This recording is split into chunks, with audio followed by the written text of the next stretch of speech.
Time might heal wounds of the past, but it is up to us to decide whether to let the hurt dictate our actions, misguide us, or move beyond it and use it as a positive influence. The death of his Monarch colleague and old flame, Dr. Keiko Miura, had affected Shaw's perspective towards the entire Titan tracking ordeal of the shadowy organization. As the last episode has shown, he is ready to take drastic measures to atone for her loss. Previously, the renegade team of Monarch operatives led by Shaw and Duvall seized Monarch's Alaskan outpost, and the team destroyed the Titan Frostvark and a Hollow Earth gateway by detonating charges around them.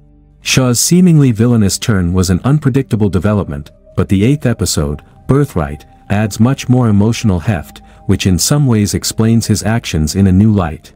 On the other hand, Monarch operative Tim works alongside Kate and Kentaro to learn the whereabouts of an abducted May.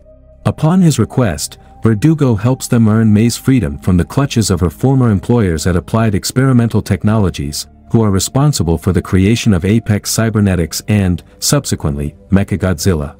May decides to stick around the Randa siblings to help them find their father and uncover all the Monarch mystery, and the trio heads towards Monarch HQ as Kate needs to honor her end of the bargain by helping Verdugo locate Shaw.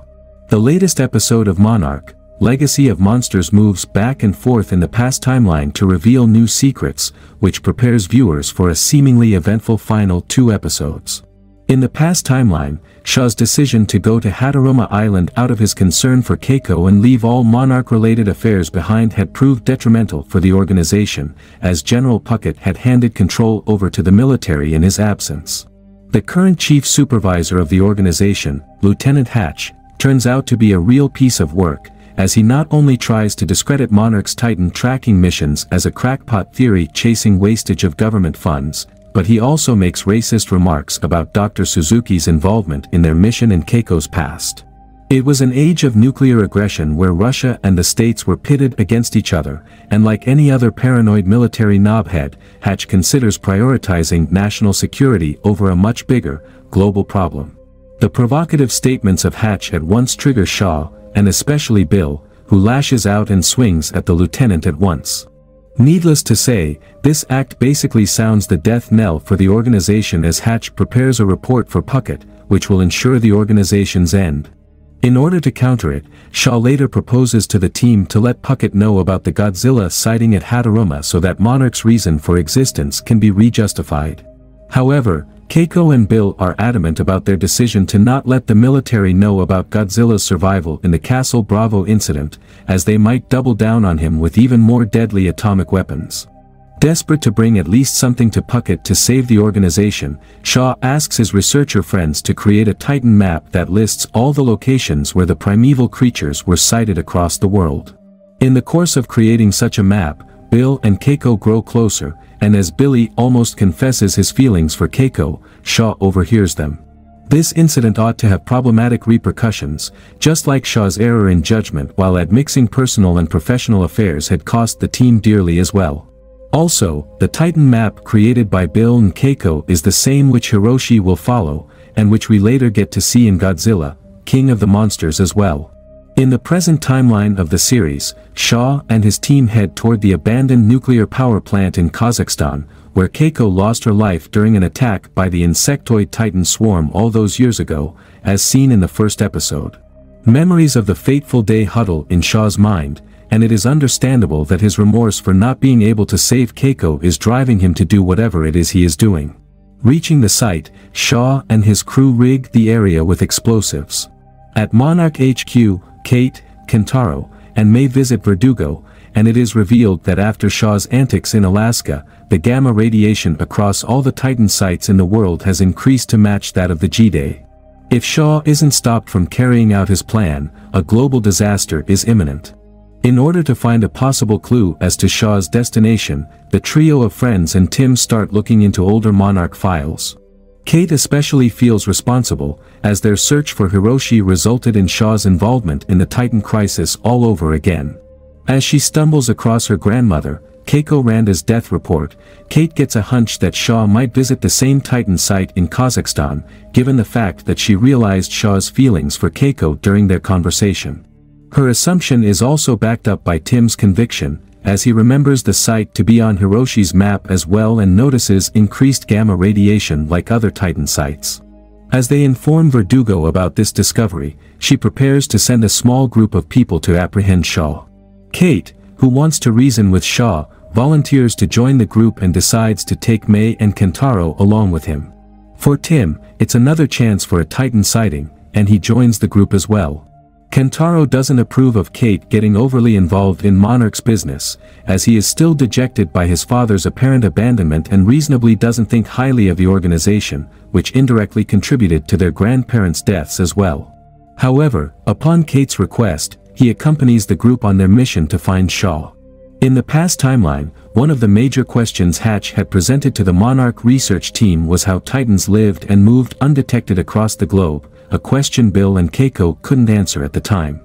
Later, as Bill ponders the prospect of the secretive dwelling place of the Titans by analyzing the map he and Keiko have created, a realization dawns upon him.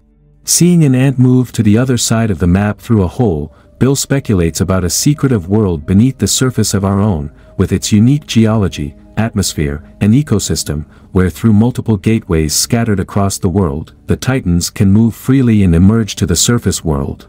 In Monsterverse, this is the inception of the Hollow Earth theory, which dictates the existence of a world in subterranean depths, surrounding Earth's core, and which we have seen in its full glory in Godzilla vs. Kong. Unable to contain his excitement, Bill goes to Keiko's residence to let her know about his theory and discovers her secret that Lieutenant Hatch was previously referring to. Bill learns that Keiko is a widow, and unbeknownst to the rest of the world, she is living with her son, Hiroshi, whom she has brought with her from post-war Japan to have a chance at a better life.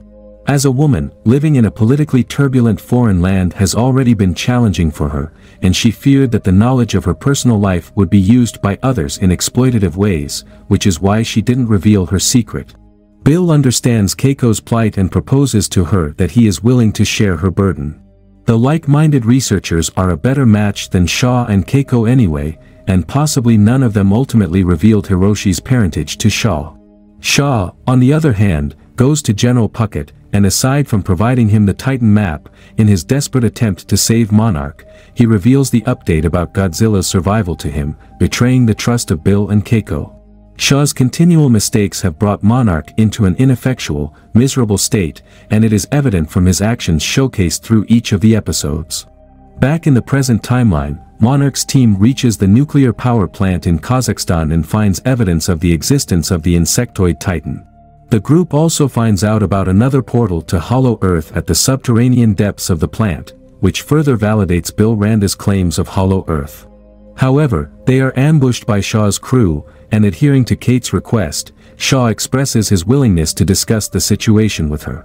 Shaw reveals that he has been to the other side, to the Hollow Earth, and has learned about Godzilla's unique role in the human-Titan situation.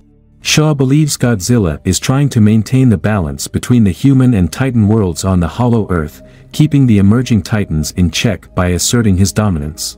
In his mind, Shaw is helping Godzilla by destroying the portals, and he is unwilling to believe Monarch's hoax of an impending global crisis triggered by the destruction of the portals. However, Kate rightly surmises that more than any noble mission to protect the world from the Titanic crisis, what Shaw is really doing right now is atoning for Keiko's death, for which he still blames himself. Shaw wants to honor his friends by continuing their work in his own way, by sealing off all the portals on Earth. Their conversation is cut short by the rumbling caused by the sudden appearance of a giant Titan insectoid, which causes Mei to fall down the portal, and eventually Kate almost gets pulled down by the Titan, but Shaw comes to her rescue at the last moment.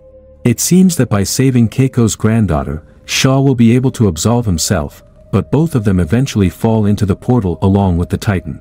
As the episode ends, Kentaro and the rest of the team helplessly wonder about the predicament, and the charges explode, caving in the entire plant in the process.